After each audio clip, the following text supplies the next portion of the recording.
I'm going to graph the piecewise function. F of x is equal to x squared for x values less than or equal to 1, and f of x is equal to 3 minus x for x values strictly greater than 1.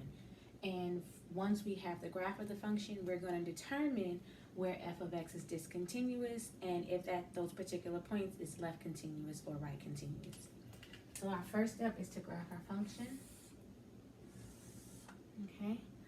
Since our domain is broken up at x is equal to 1, this is the particular value we want to pay close attention to. At x is equal to 1, we know that the function f of 1 is equal to 1 squared, which is 1. So we should have the point 1 comma 1 on our graph.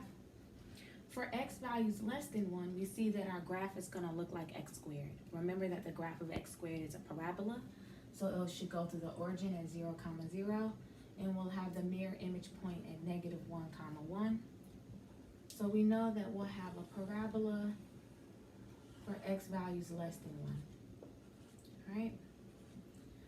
Now, for x values strictly greater than 1, we'll have a line. This particular line has a slope of negative 1, so it should be going down.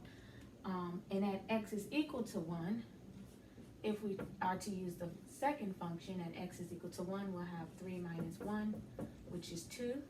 So that lets us know that we have a hole in our graph at 1 comma 2. So at 1 comma 2, we have a hole.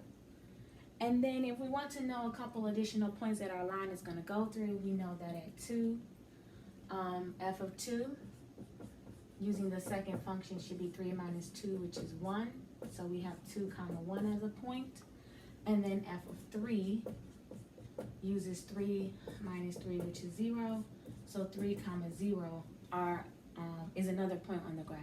So 2 comma 1 and 3 comma 0 are 2 additional points on our graph. 3 comma 0.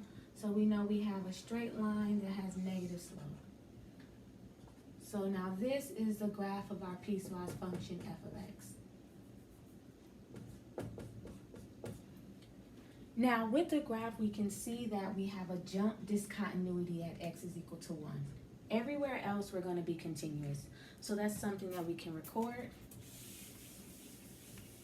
So f is continuous everywhere.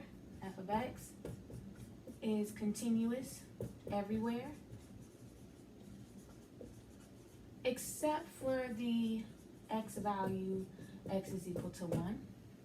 And at that particular value, we can see that it's going to be left continuous. And the reason that it's left continuous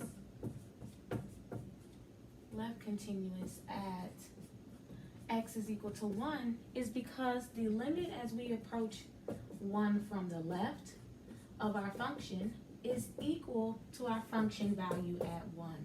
The limit as we approach to the left is equal to 1, and that's actually our function value. So we have that our piecewise function is continuous everywhere, and that at the particular point of the discontinuity, we're going to be left continuous at x equals 1.